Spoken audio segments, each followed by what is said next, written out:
नमस्कार, मैं डॉक्टर पुष्पा विश्नोई।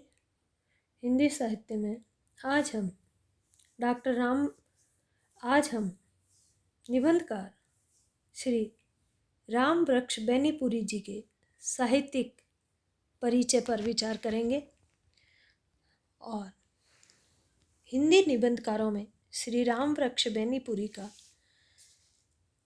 महत्वपूर्ण स्थान है। इनके निबंध प्रगतिवाद से प्रभावित हैं। इनका जन्म मुजफ्फरपुर बिहार के बेनीपुर गांव में सन 1902 में हुआ। बचपन में ही इनके सिर से माता पिता का साया उठ गया था। सन 1920 में गांधी जी के नेतृत्व में असहयोग आंदोलन प्रारंभ होने पर इन्होंने अध्ययन छोड़कर राष्ट्र सेवा का कार्य शुरू कर दिया। गांधी जी के दर्शन में इनकी विशेष आस्था थी। रामचरितमानस के पठन पाठन से इन्हें साहित्य की ओर प्रेरित किया। स्वतंत्रता संग्राम में सक्रिय भाग लेने के कारण इन्हें अनेक बार जेल की यातनाएं सहन करनी पड़ी और सन 1968 में इनका देहावसान हो गया। इनकी रचनाओं में 15 वर्ष की अवस्था में ये पत्र पत्रिकाओं में लिखने लग गए थे। इन्होंने बालक, तरुण भारती, किसान मित्र, नई धारा आदि अनेक पत्र पत्रिकाओं का संपादन किया। उपन्यास, नाटक, कहानी, यात्रा विवरण, संस्मरण, निबंध आदि सभी गद्य विधाओं में बेनीपुरी जी की अनेक कृतियाँ प्रकाशित हो चुकी है। इनकी कुछ रचनाएं बेनीपुरी ग्रंथावली के रूप में 2 भागों में प्रकाशित हो चुकी है। पतितों के देश में इनका उपन्यास है। चिता के फूल कहानी संग्रह, माटी की मूर्तें, नेत्रदान, मन और विजेता इनके रेखाचित्र, अम्बपाली इनका नाटक, गेहूं और गुलाब निबंध और रेखाचित्र, पैरों में पंख बांधकर इनका यात्रा वर्णन, जंजीरें और दीवारें संस्मरण आदि इनकी प्रसिद्ध रचनाएं हैं।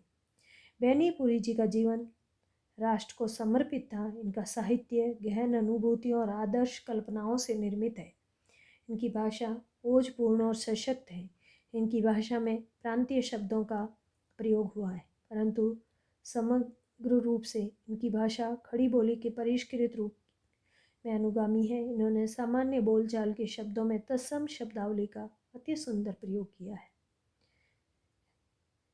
बेनीपुरी जी राजनीतिक साहित्यकार हैं। इन्होंने राजनीति के परिवेश में भी साहित्य रचना की। लाल चीन, लाला रूस, जयप्रकाश नारायण, लुजे आदि इनकी इसी कोटि की रचनाएं हैं। बेनीपुरी जी के साहित्य में 3 प्रकार के भावों से युक्त रचनाएं हैं। पहली वे रचनाएं आती हैं जिनमें बाल सुलभ जिज्ञासा के दर्शन होते हैं। दूसरी श्रेणी में रचनाएं वे हैं जिनमें कैदी जीवन की घुटन का वर्णन है। इस घुटन में उनकी दृष्टि को पैना बनाया है। और तीसरी प्रकार की वे रचनाएं हैं जिनमें उल्लास के वातावरण का अंकन हुआ है। बेनीपुरी जी की अधिकांश रचनाओं में ऐसा वातावरण रहता है। बेनीपुरी जी की रचनाएं जीवन की गहन अनुभूतियों का दर्पण है। इनमें देशभक्ति और कर्मठता की छाया दिखाई देती है। इनके साहित्य की भाषा भावों के अनुरूप तथा सशक्त है, जिनमें आंचलिक शब्दों को पचा लेने का गुण भी है।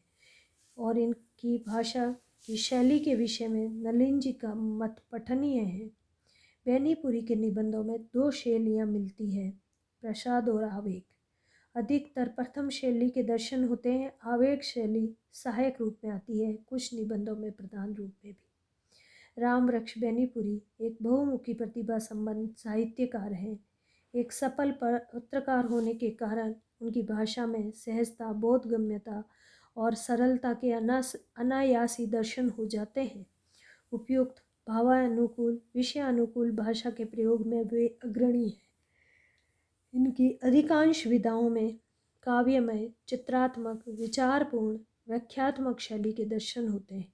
कहीं कहीं सूत्रात्मक शैली का प्रयोग भी हुआ है। बेनीपुरी जी के साहित्य में देश प्रेम की भावना कूट कूट करके भरी हुई है। इन्होंने देश के विकास के लिए गंभीर दृष्टिकोण प्रस्तुत किया। समाज का कल्याण सदैव ही इन्हें प्रेरित करता रहा।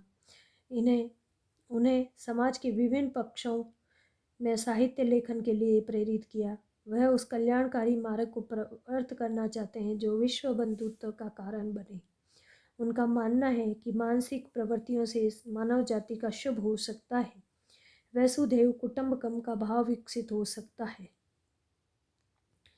इस प्रकार इनकी गद्य रचनाएं गहन अनुभूतियों, उच्च कल्पनाओं और विविध विषय और शैली से युक्त और सांस्कृतिक चेतनाओं से युक्त है। धन्यवाद।